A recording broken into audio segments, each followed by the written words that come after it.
Hey guys, welcome back to my channel, Rewind That. It's your girl, Miss K. If this is your first time coming across my channel, welcome. Please subscribe if you like the vibe and hit that notification bell so you know when I upload more videos like this one. Okay guys, today we are going over the latest episode of Power Book 2, Ghost, episode number 8 called Family First, okay? So guys, I'm going to try my best to get this video as condensed as possible. But it was so much going on that I really didn't want to skip over too many things, all right? Because I felt like so many scenes were vital, all right? Now, episode starts off with Tariq unpacking the re-up and letting Brayden know that it's finally here. So Brayden points out that this is half of what they normally get. And it's not a good time to have such a short supply because it's homecoming weekend and everyone's parents are going to be there. And the students are going to be looking for something to take the edge off, okay? Because a lot of these students, they don't even get along with their parents. They can't stand them. So they're not going to be feeling the fact that their parents are there. So Reek says there's nothing they can do because the connect that he has is having some supply issues. So Brayden says we need to sell that powder, even if it's just for this weekend, because he knows that they will make a killing, right? But Tariq says, no, we're not messing with coke. And, later on, we're going to see how this very conversation is going to cause more friction between Tariq and Brayden. Next, Tariq is in class, and he's definitely had to have like a moment where he felt left out because all of the students were there with their parents, right? Anyway, after class, Tariq gives his extra credit paper to Professor Reynolds, and he takes this moment, meaning Professor Reynolds, to ask Tariq if the point he made in class about telling the truth had to do with parents, because it really seems to come from the heart. So Tariq says, no, it was really just about the book. And I'm like, listen, Professor Reynolds, he needs to just hang it up with trying to act like he cares about Tariq, because we all know that he doesn't care and that he actually has misplaced animosity toward Tariq because he thinks Tariq is sleeping with Professor Milgram, aka Carrie. So at this point, Professor Reynolds tries to dig deeper with Tariq and tells him that he thinks he's hiding something and that Tariq can trust him. He's like, you could trust me, right? And I'm like, no. So Tariq responds with, have you read the book, Professor? You can't trust anybody, not with the truth. And this is truly how Tariq feels, and it's how he operates in his daily life as well. But if he doesn't find someone that he can trust for real, I think he's going to end up alone and in more trouble than he can really handle, okay? Next, we got 2-Bit, who's fresh out, and now he's just straight Animal Kingdom right now, This is one guy that they shouldn't have let out, okay? Because he ain't going to waste no time getting right into the same old mess that landed him in jail in the first place. And honestly, guys, I'm not too happy to see him, because I never liked him in Power, so I dang sure ain't happy to see him now. But in case y'all didn't know, this actor is Courtney Kemp's little boo thing, so he probably ain't gonna go nowhere anytime soon, okay? All right, now, 2-Bit stops by to see Spanky's mother, who is played by Lunel. Hey, Lunel. So he gives her some money, right? Which I think I might have missed something because I was really wondering where he got that money from, Anyway, Spanky's mom says that there's a rumor that Spanky snitched, although she doesn't believe it. So 2-Bit says, yeah, I heard something like that in the joint too. And let's just say the people that was saying it, they ain't talking no more. So y'all already know, right? This guy is lying through his teeth to Miss Richards, okay? Because yes, Spanky snitched, but 2-Bit is the one who told Tommy that he snitched, right? Which is why Tommy went after Spanky in the first place and killed him. So after 2-Bit tells Miss Richards that Spanky was his best friend and anybody throwing dirt on his name got to deal with me now. And he also lets her know that he's here for her if she needs him to just call, right? And we know that after he leaves, he's going straight to Tariq. This guy is going to be wreaking havoc. Next, Zeke goes to Professor Milgram's office because he wants to talk to her about how nervous he is about the rivalry game tomorrow. He lets her know that NBA scouts will be there, and if he doesn't play well, he could end up in the second round pick of the draft, and those players usually end up overseas. So Carrie says, okay, let's say that all those things do happen. What's the worst that can happen to you? So Zeke says, well, it's not about me. It's about my family. You know, I'm holding it down. They're depending on me. And I just want to make sure that I go to the league so they can stop working. And when I say working, it's the quote unquote right now, okay? Because you know what kind of work they're doing, right? So we see here that Zeke really is under a lot of pressure, and Monet doesn't help it, you know, because she is using Zeke as a backup plan if all else fails in the drug game. And that's not to say that she doesn't love him, but this guy is really her golden ticket, you know what I'm saying? Okay, so next, Tariq runs into Lauren and her parents in the hall, and Mrs. Baldwin, Lauren's mom, says to Tariq, "I'm surprised you were all alone in class, Tariq. They couldn't grant your mother release for the weekend." And I was like, wow, that's such a snobbish and condescending remark, you know? Like, she didn't have to go there. So Tariq says, "My mother will be out for good soon." But you can see on his face that he was offended by what she said, right? But Lauren notices her mother's mean girl antics and changes the subject. She tells Tariq that they were just about to go to lunch and invites him to come along. And I was kind of surprised that she asked him to join, you know, but even more surprised that Tariq accepted. But it was a good surprise. I was pleasantly surprised. So Tariq tells him that he has to grab something from his room really quick, and Lauren follows behind him. Once they get to the room, Lauren says, "You know, what was up with you the other night? What was that about?" So Tariq says, "You just broke up with your man, so if I would have made a move, I would have looked like the a-hole." So Lauren says, "Why didn't you just say that?" But before Tariq could answer, someone knocks on the door. And when he goes to answer it, it's Effie. And I'm just like, oh my gosh, why are these two always interrupted? You know, like, it's so frustrating. And it had to be Effie of all people. It was like, really? Go away, girl. Anyway, Lauren says, "Now I see what the other night was about." And I was like, come on, girl, you can't make assumptions like that. It was clear by Tariq's attitude that he wasn't happy to see Effie. So Lauren shouldn't have drawn that conclusion, but she did, and she left the room. So Effie lets Tariq know that she's there to sell her coke for the homecoming weekend, and she'll split the money with him 50-50 if he just tells her how to move the product. So Tariq says, "Sorry, can't help you. I'm out the game." Then pretty much asks her to leave since she just screwed up his whole afternoon. Next, as Lauren listens to her mother telling her that she basically needs to get back with Malcolm, Two-Bit shows up on campus, and he approaches them and asks Lauren where the freshmen stay. And when Lauren tells him that he looks too young to be somebody's parent, he tells her that he's there to see his cousin Tariq.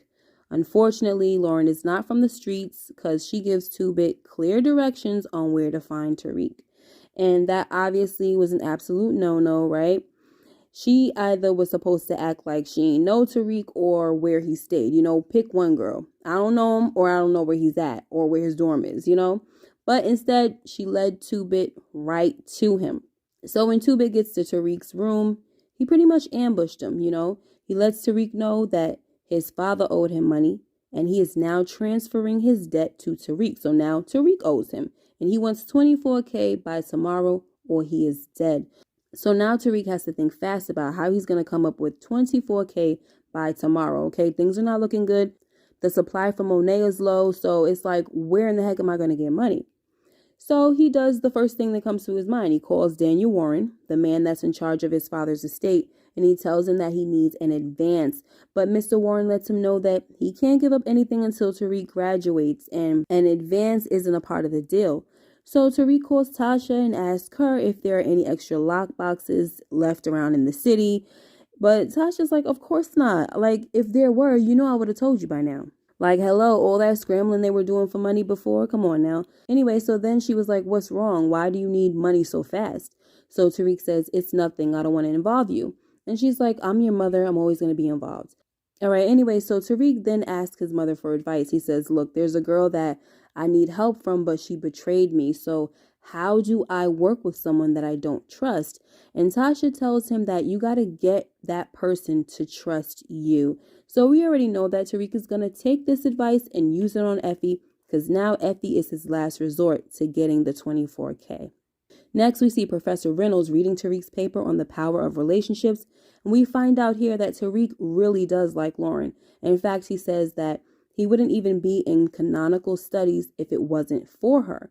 He feels like they have a connection and that she's helping him change his mind in the way he views relationships. Like, he feels like the relationships that he's been in the past, They taught him that relationships don't work, but she's giving him a new kind of hope, right?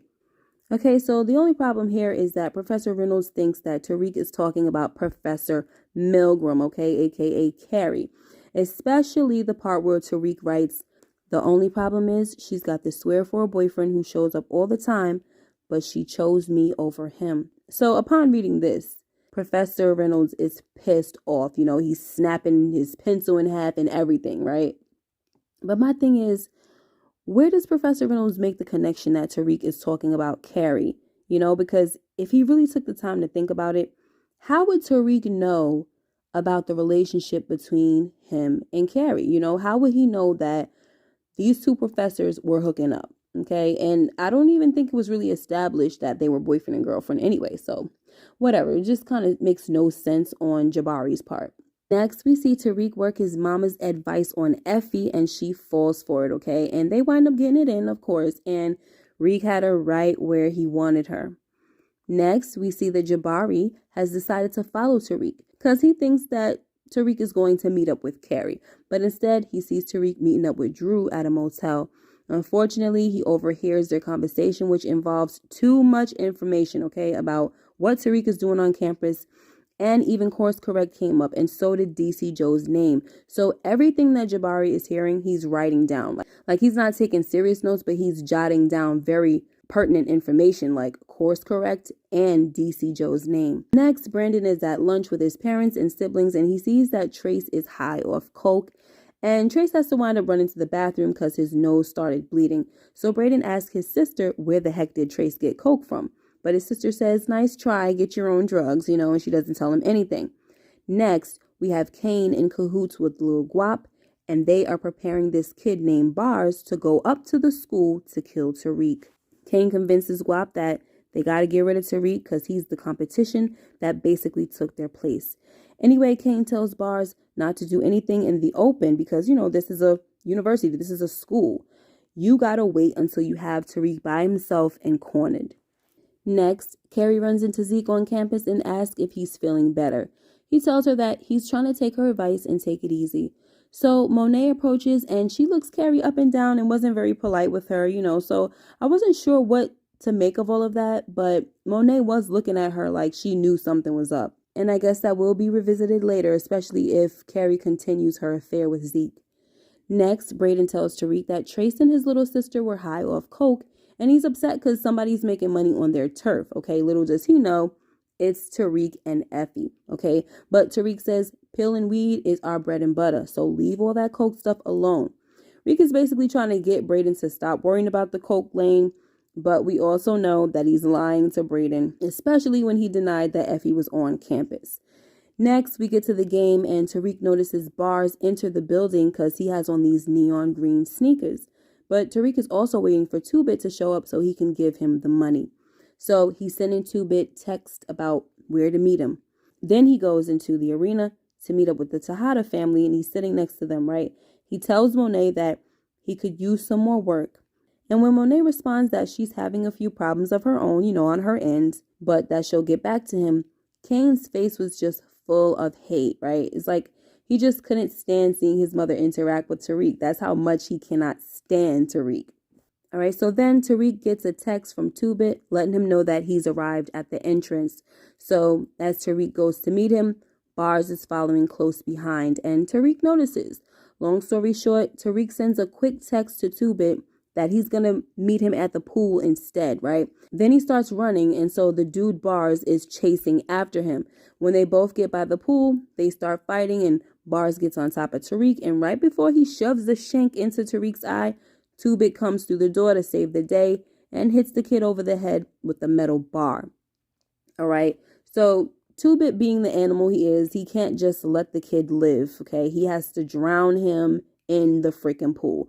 So now that 2-Bit saves Tariq's life, he increases the debt and tells Tariq that he's going to owe him at least 20 to 50 more bands. So Tariq gets a hold of the phone that Bars had, and he sees a text that asks if Bars killed him.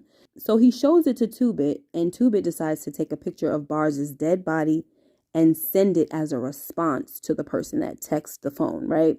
So once Tariq gets back to the arena and sits down, we see Kane get a text from Guap saying, "This is on you. I'm gonna clip you." So Kane leaves the arena and Monet is looking like, what the heck is going on here? Because she looking at Reek and she looking at Kane and she just sees that something is going on. Meanwhile, Kane calls Reek's phone, not knowing it's him, and says, "Yo, whoever this is, when I find you, you're dead," right? So now Tariq realizes that it was Kane who set him up. Only problem is, he doesn't know that Kane was acting alone and that Monet had nothing to do with it. So he's sitting next to Monet too, like, yo, you tried to just have me killed? Obviously he didn't say nothing to her, but he's very uncomfortable at this point. So now that Tariq is nervous, he texts Effie to let her know that he won't be able to meet up with her tonight. So Effie takes this as a sign that Tariq is playing her and blowing her off for another chick. So her terribly wrong assumption causes her to be angry, which then leads her to telling Brayden that Tariq was selling coke with her. Now, it didn't exactly happen that way, but that's the long story shortened, okay? So now Brayden is pissed because he sees that Tariq lied to him once again. Next, Zeke is clubbing with his teammates and Drew shows up because he wants to see Ev. But Ev isn't so happy to see him because he's trying to stay in the closet at this point. Like, he says, I need to get to the league, so it cannot come out that I'm gay. Anyway, so after they leave the club, around the corner is Guap and his boys waiting for Zeke. So Guap figured that blowing off Zeke's kneecap would really hit Monet where it hurts after what happened to Bars. Okay, so this is basically his vengeance. But Drew pleads with Guap and says, if you need to do something, do it to me. So Guap says no, basically letting it be known that hurting Zeke would hit way harder than hurting Drew. So as Guap proceeds to blow Zeke's kneecap off, Drew bum rushed Guap and starts beating the heck out of him, okay? He then takes a gun and was about to kill him, but Zeke said no. He stopped him, right? So Ev was watching the whole time and did not like what he saw and walked away. So now Drew is back home and Monet is mad and she's blaming Drew for bringing street drama up to Stansfield and around Zeke. Drew tells his mom that he saved Zeke, but Monet says that Zeke wouldn't have been in that type of situation if Drew wasn't up there stalking one of Zeke's teammates in the first place, okay? And she also tells Drew that he can't get credit for putting out a fire he started. So then Drew goes looking for Kane at the chick's house where he likes to hide out at, right? And he tells him that little Guap and his crew jumped them. He then tells Kane that this is all on him. So Kane says, yeah, because y'all always blame me for everything, right? But you need to blame Ma. First, she replaces me with this Tariq kid. Then her and Dad get me jumped outside the Bing. So Kane is basically saying, look, with everything that's been going on, everything that Ma has been doing to me, y'all can't get mad at me when I start doing my own thing. But Drew tells him that he didn't know that their father had him beat up, So finally, Kane says, if Monet finds out that Zeke got touched behind this mess, I'm dead. Drew says she knows about it already. She just doesn't know it was your fault. And she doesn't have to. So we see here that Drew is down to protect his brother, okay? So Kane is like, all right, bet. What you need me to do? So Drew says, body them guaps and get rid of them once and for all. And Kane was like, all right, say less. I was going to do that anyway. Meanwhile, Tariq calls his mother in a panic and lets her know that someone tried to kill him tonight. So, of course, Tasha is worried now, especially because she can't do anything to protect him from behind bars.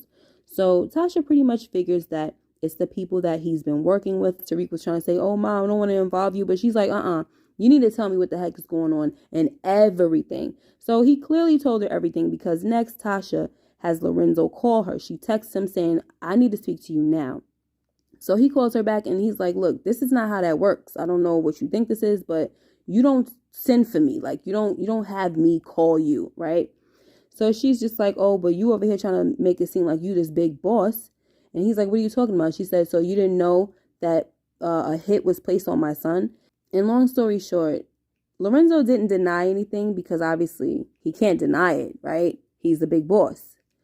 But Tasha did tell him, look, if you hurt what's mine, I will do whatever I can. I'll try my best to hurt what's yours. And that's how the conversation was ended, okay? But Lorenzo does call Monet, and he clearly must have told her that, look, Kane has gone rogue, or they figured it out, okay? Because she calls Drew in there, and she tells him that she's been looking at things all wrong, right? She realizes now that Drew has been taking the fall for for Cain's actions with many things, and that's what great leaders do. So to me, this scene was pretty important because it looks like we're coming to this turning point in Drew's character, right? Where his parents are seeing that they have a true leader on their hands. The whole time, they weren't seeing that, but at the same time, I kind of feel like Lorenzo may have seen it or sensed it, which is why he was trying to push earlier in the season. He was trying to push for Drew to get involved more, because I do believe that Lorenzo realized that Cain was a bit of a loose cannon, okay? But anyway, we're not going to get into that. We'll revisit that another time, because I do think that now with Cain out the picture, Drew is going to be stepping up a lot more. So we're going to probably see a lot more maybe shot calling coming from Drew, and if not, more responsibility, because now Monet is probably going to trust him more, all right? But we also got to be careful with Drew, because his weakness is that he's led by his emotions, i.e. his situation with Ev, all right? All right, so back to what I was saying.